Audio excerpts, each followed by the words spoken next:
Hello, and welcome to episode 2 of the Social Work Podcast, Understanding Social Work.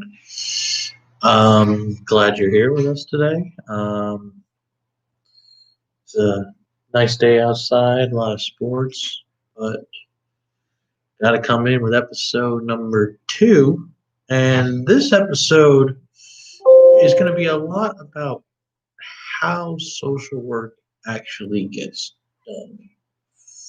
To really get into the world of social work, we really got to understand policy and what policy means and how we get things actually done. Because at the end of the day, social work, laws, the world we live in, it works like a business. It's a very top down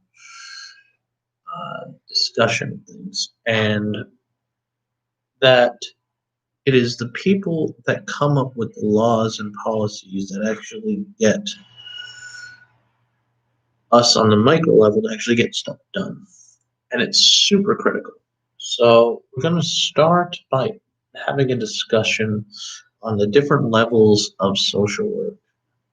And then we're going to go into each one, and then I'm going to try to explain it in a way with a very simple metaphor to really understand how we actually get stuff. So to actually describe this, I'm going to start with this metaphor that we're going to use throughout the episode. And this comes from a man named Dr. Mooney. He's a great man, really my one of my idols, one of my really helped me turn into the person I am today. Having learning disabilities that I struggle with, he was the one that really helped explain to me. Brilliant man. Look up the Maple Leaf Clinic. Shout out to those people. They're in Vermont, we're at the border of Canada. That's why they call me Maple Leaf Clinic. He's from Canada. They do great work. But this comes from Dr. Mooney. And I think it's a great explanation and system to explain how things actually get done. So I want you to think of people that do medical work across the world. So we're talking previous to coronavirus metaphor, just to side it. But I want you to think of something of a Peace Corps individual, and we have a village, say somewhere in Ghana, and in Ghana they're struggling to get the medical supplies that they need. So these Peace Corps employees, the ones that actually bring the bandages, bring the medical equipment, bring currently the PPEs, this medical equipment, how did they get it? And they get it because they're given it by these people who are on the Peace Corps. They're the ones on the ground. So I want you to think of the Peace Corps as the micro. They're the people actually working on the ground, doing the boots on the ground, people that are actually providing the actual physical equipment that the people actually need. So if you have these band-aids, you have these PPEs, you have these first aid equipments, maybe medical supplies, medicine that they need, and the ones that are giving it to them in the village, on the ground, in Africa, in Ghana, those are micro social workers. And so there's the micro level, then there's the meso level. The meso means middle. If you think of Mesopotamia, it's the middle of everything.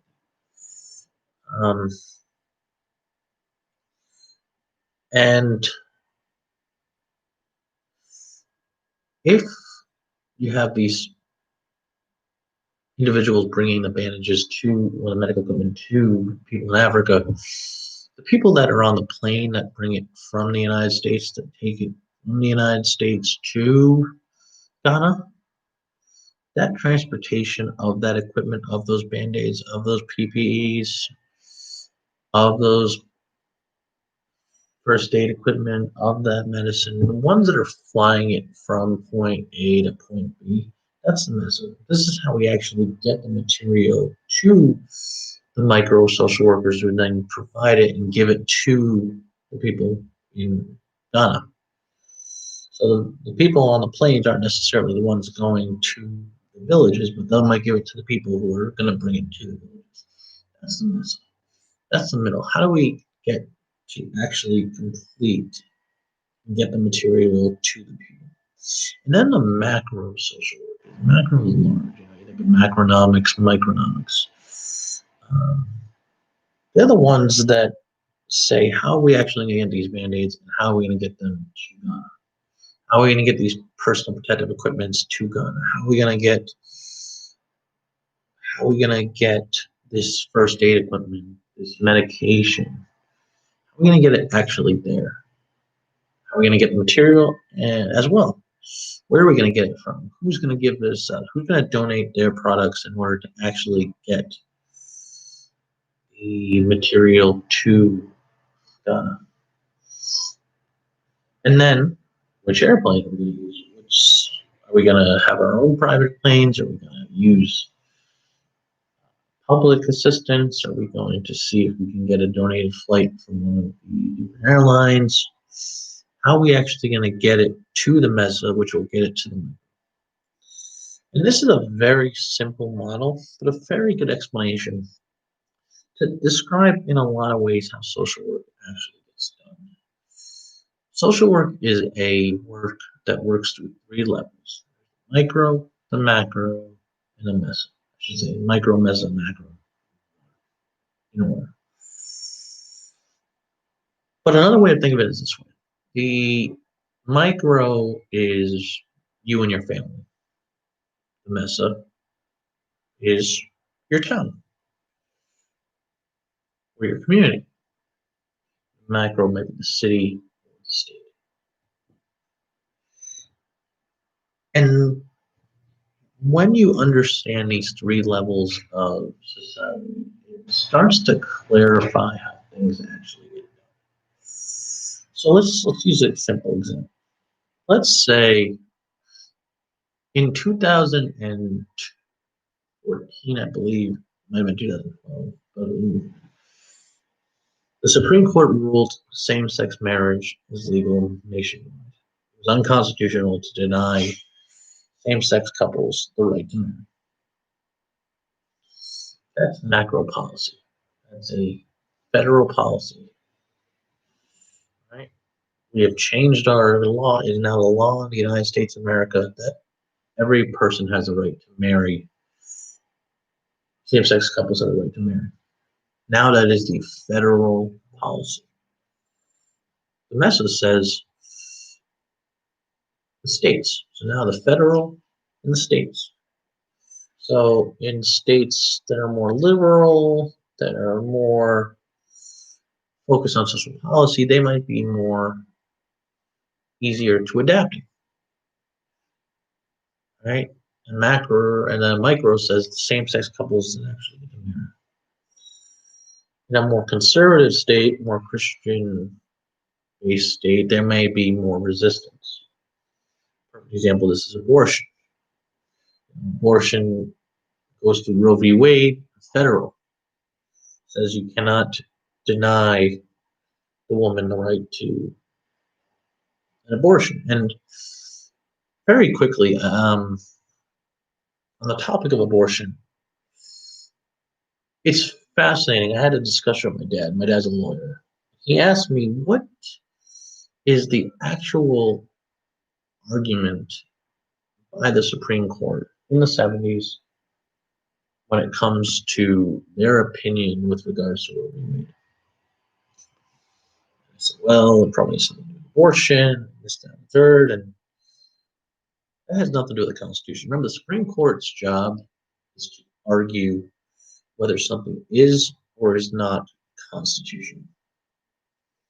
So abortion was not in the Constitution, so that's not what the argument was. But the argument was, and a very important argument at that, was the right to privacy. And because if you actually look at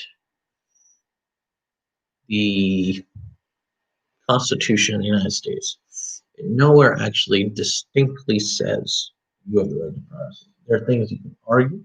For example, like the Second Amendment says you have a right to your to bear arms. I don't know, the government doesn't have a right to tell me what I can. I have a right to my privacy with regards to that. And that's what the argument of the Supreme Court was with regards to abortion, is that we don't have the right to tell you to deny privacy. While it distinctly does not say anything regarding privacy in the Constitution, in the Bill of Rights, the court argued that privacy is an American right, and that women should be deserve that privacy to make their decision that fits them. Right? So the U.S. Supreme Court rules in favor of protecting abortion rights. You cannot deny abortions as a law of the United States of America. That's macro policy. That's the states.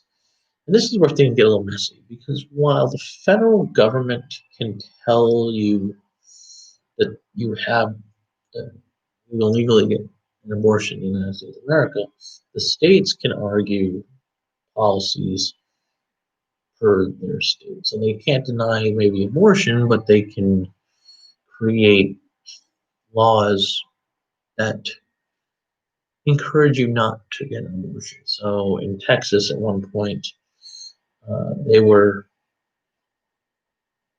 offering pretty heavy jail time to doctors that administer abortion. So we're not going to tell you can't get an abortion, but you can definitely understand what the state was trying to do. They're trying to dissuade you from getting an abortion.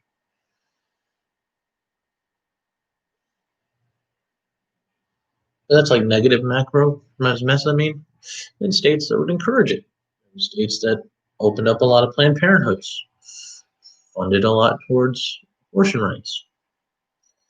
And then the micro is the actual individual who gets the abortion.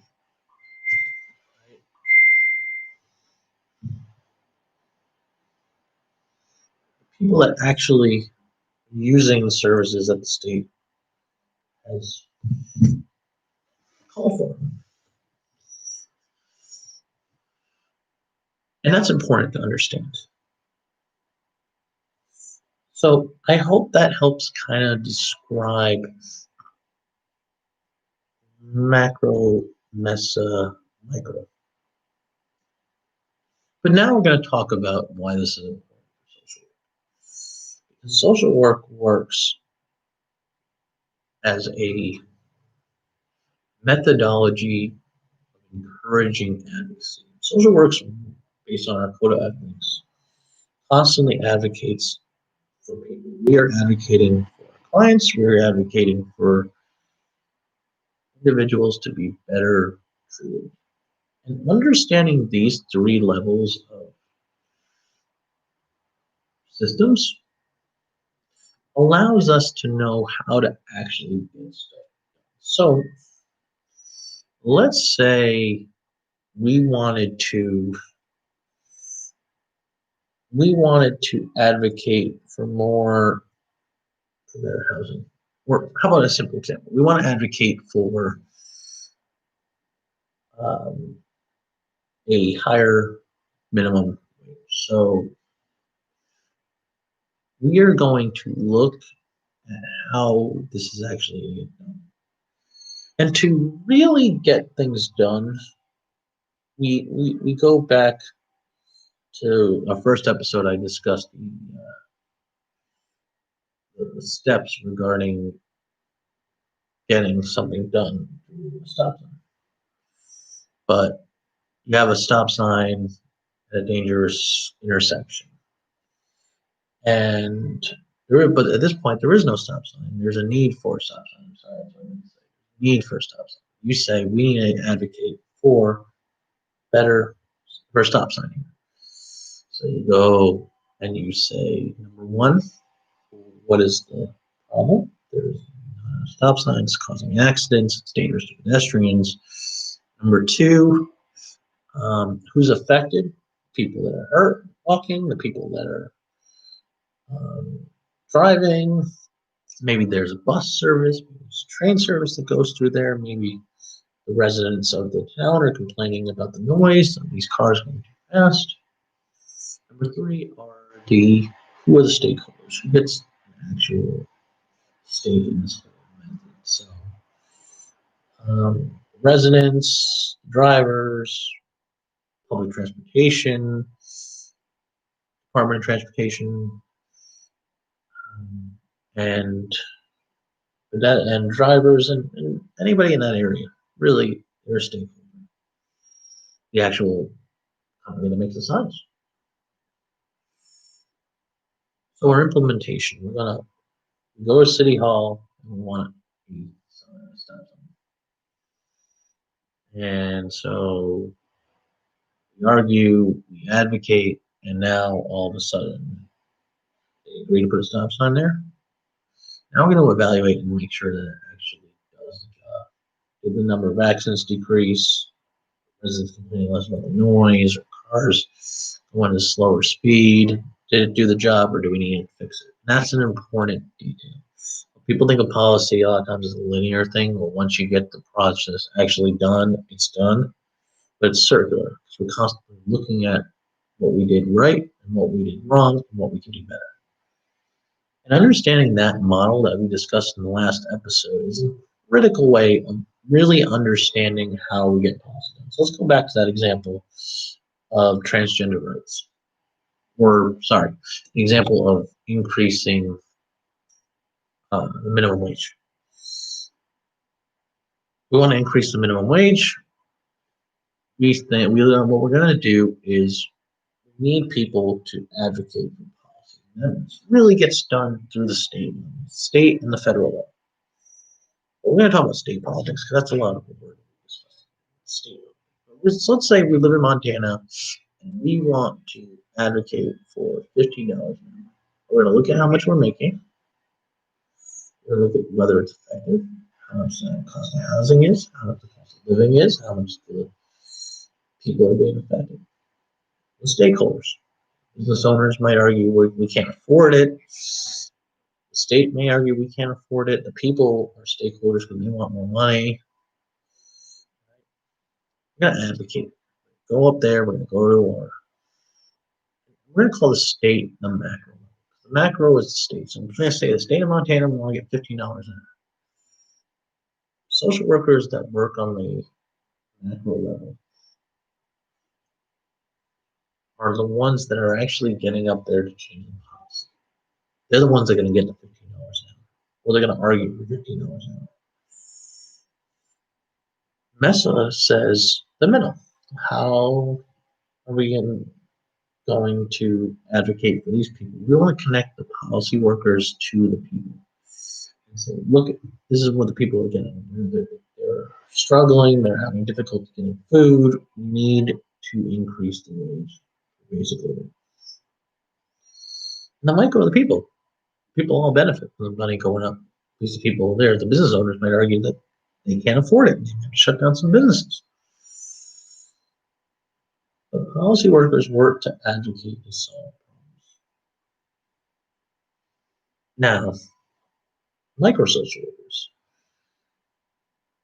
People generally think of social work from a clinician standpoint, and that is super critical. A lot of people want to work with families, and that is awesome. Or with individuals, nothing wrong with that. Right? You got to be the ones to say, here's the problem. They're the ones that figure out the problem. They're the ones that are going to go to your company's policy advocates and say, hey, here's a problem. So if people feel like equal rights isn't working for transgenders are not getting the same protection that same-sex couples get. If you work in a homeless shelter for transgender youth, you're working on the micro level. The MESA level is looking at the statistics, looking at different other agencies that work with transgenders and saying this is really a problem. The macro is working for the state to change the laws. And once we change the policy, it trickles down to all these different agencies and organizations. So if we change the law to say that $15 an hour, the macro level affects the micro level. The micro level affects the macro level. And understanding how this connection between how policy gets made versus um, how it affects the people is super critical for us as social workers. Because we want to advocate for people, but we don't want to just advocate for single changes. We want to affect everybody. We want to go under a beautiful concept called universal design. Universal design says, I want to do something. So you think of a business that has a building that has or any building has an elevator. Does it just benefit people with disabilities? No, it benefits everybody. $15 an hour may not just benefit people in your town, your city, it can benefit everyone in the state. Transgender equality doesn't just benefit people in your individual homeless shelter, it affects everybody. We want equal rights for everyone. But we need people to pass the laws to get it done. Because unfortunately, you have to sometimes follow the codes and laws of the state. You're going to hear things that you may disagree with. You may see things you may disagree with. You're going to be told things. Part of it is just the reality of the work, but the other part of it is based on the laws. And if you don't like it, change it. Work for it. Advocate. Find organizations that are working towards change and be part of it. Social advocacy work groups are great. It's like the flaw in protesting. Protesting is a wonderful way to get the word out, but it doesn't bring that.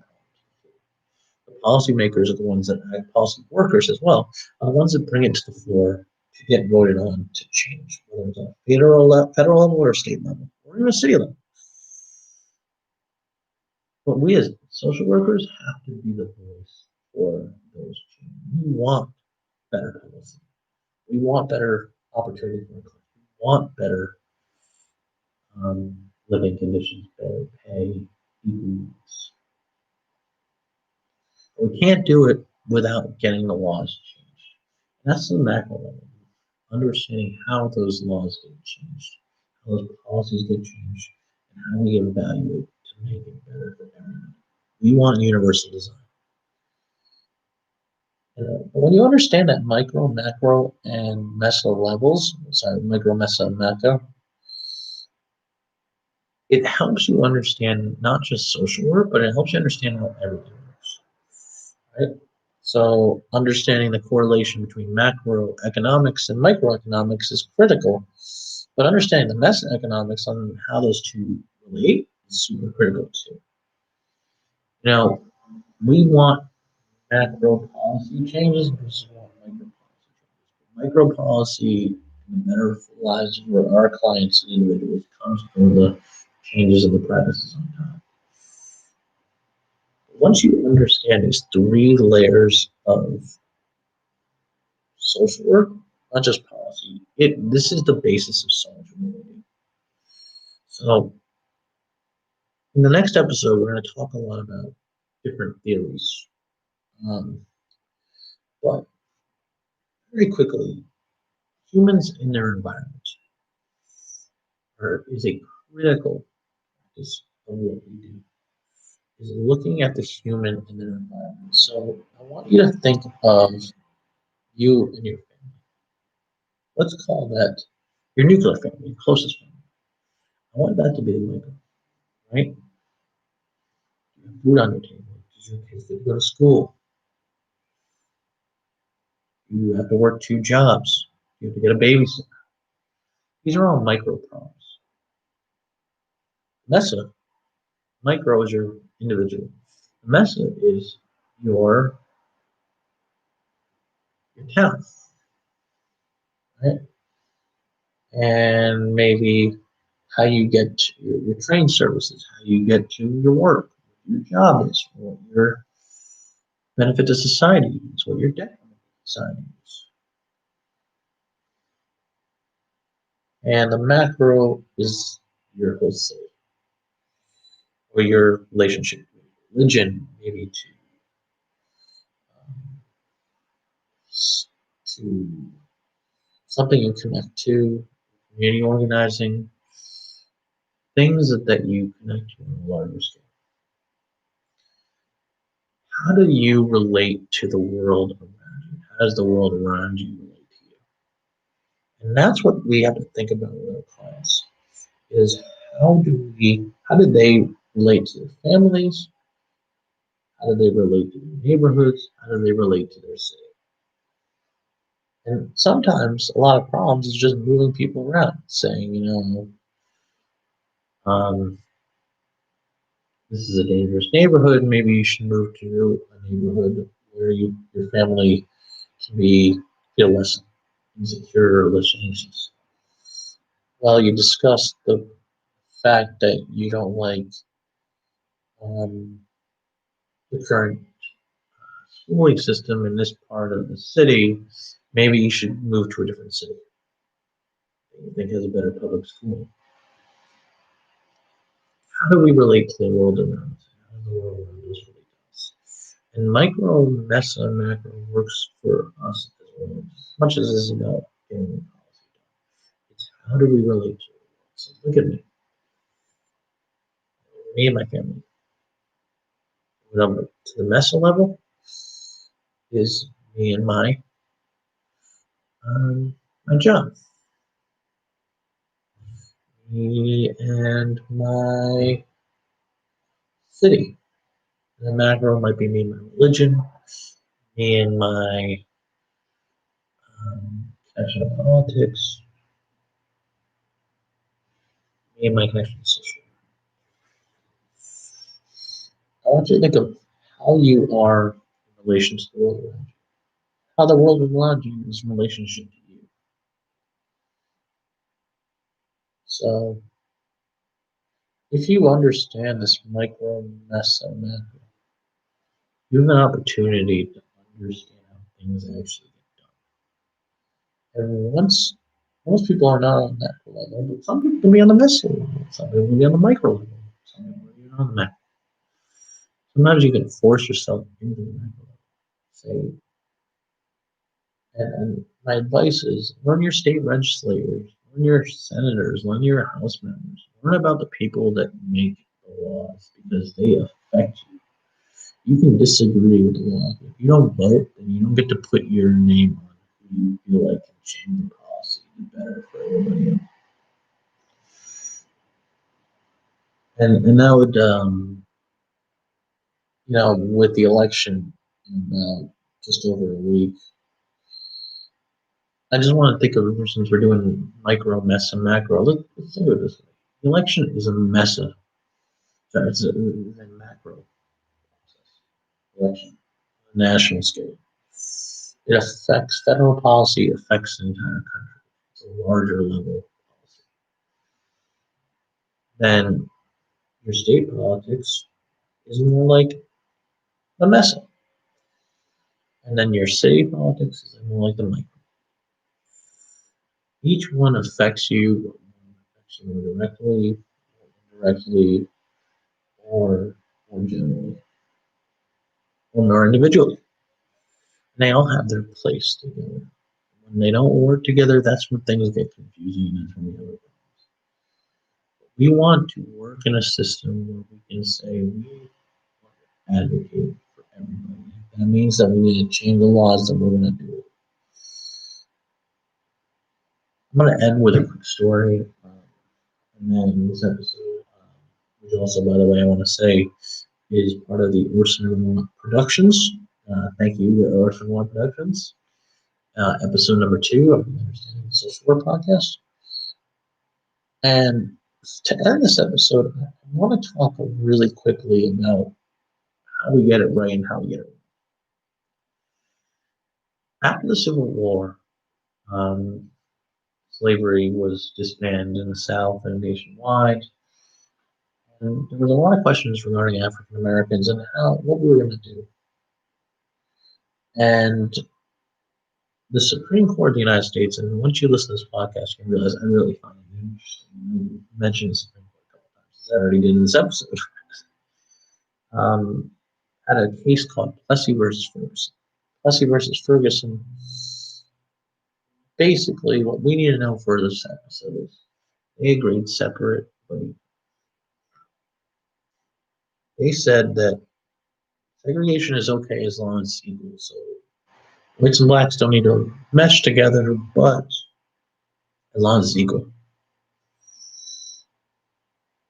And that's how segregation was not just encouraged, it was a legal practice.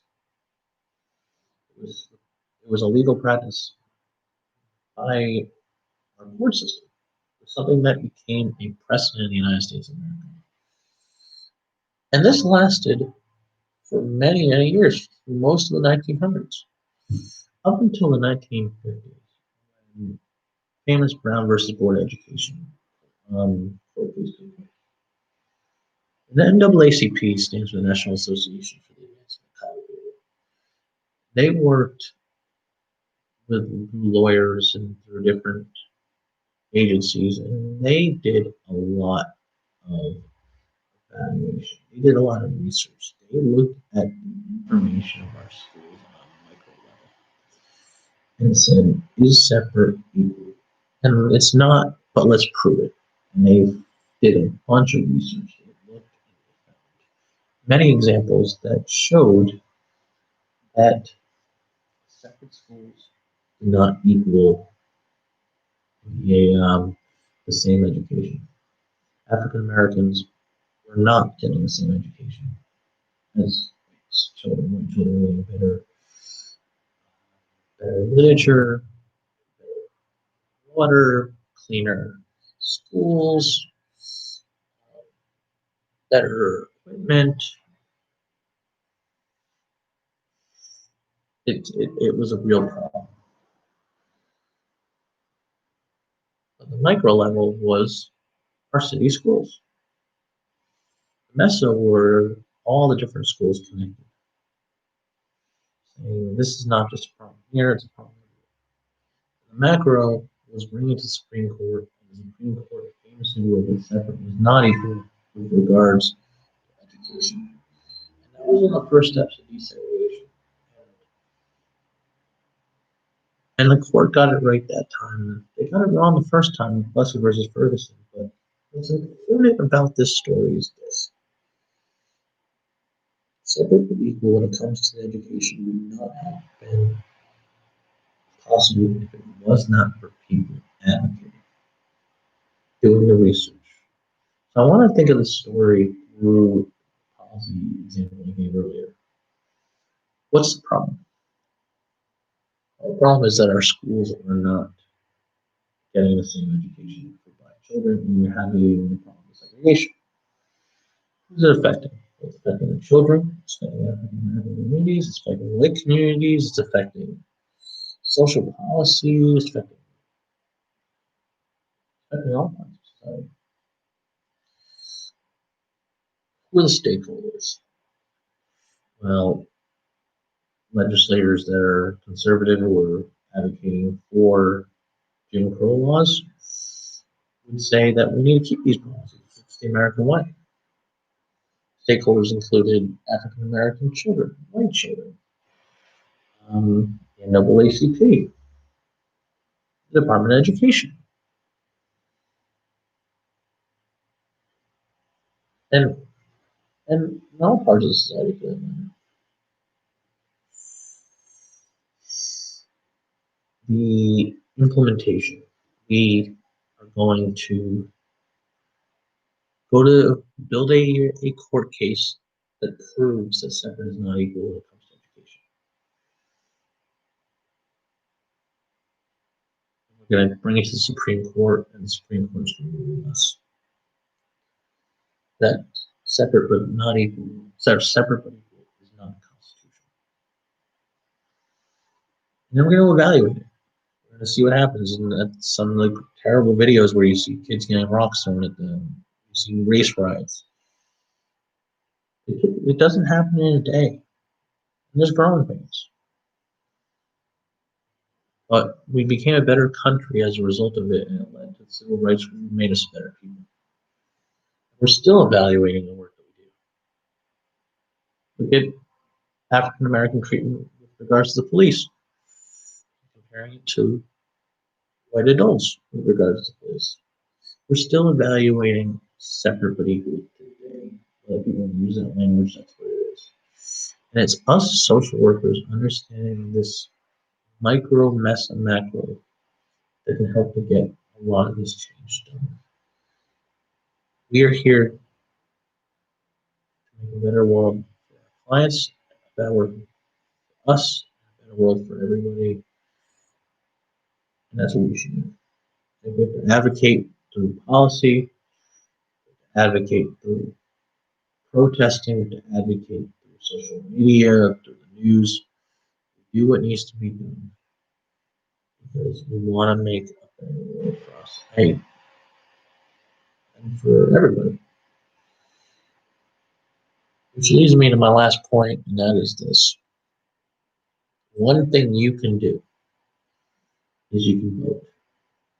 That's a perfect example of advocacy. The beautiful thing about living in democracy is that you get to have your voice and have it heard. If there's an issue, you get to be able to get up there and say something about it. People don't forget about the questions on the ballot, but the questions on the ballot affect your city, affect your state, affect what's going to happen in your daily life. Presidency can affect your life, but it's more large. For the Senate, that's a mess in the middle. If you agree with or disagree with someone, you have the power to make your voice heard, to say whether or not they deserve to stay in power, or whether or not they're getting what they're doing, what the reason you want them. And that's what we advocate. That's what we do. Thank you for watching the second episode of Understanding Social Work podcast. We're back in a week. We're gonna try to do this every Saturday. It's a good time to get it done. And I'd like to thank Orson Watt Productions to be part of this great organization. And I will see you guys in a week.